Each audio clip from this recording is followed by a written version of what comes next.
Boom. Denmark has perfect place to put worthless migrants. America needs to do this now. As if to make the message even more clear, one of the two ferries that serve the island that will house unwanted migrants is called the Virus.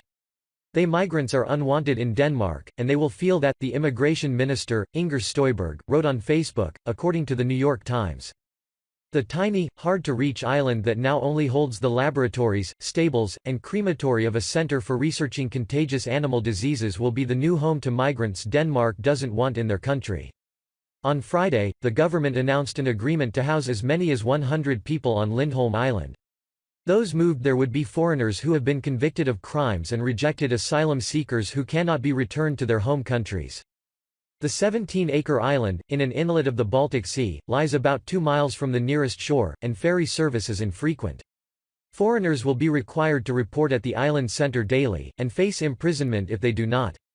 We're going to minimize the number of ferry departures as much as at all possible, Martin Henriksen, a spokesman for the Danish People's Party on Immigration, told TV2. We're going to make it as cumbersome and expensive as possible. Louise Holck, deputy executive director of the Danish Institute for Human Rights, said her organization would watch the situation very closely for possible violations of Denmark's international obligations.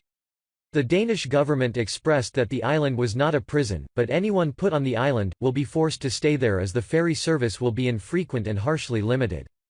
Legal experts said it was too early to tell whether the Lindholm Island project would cross those human rights boundaries, constituting illegal confinement.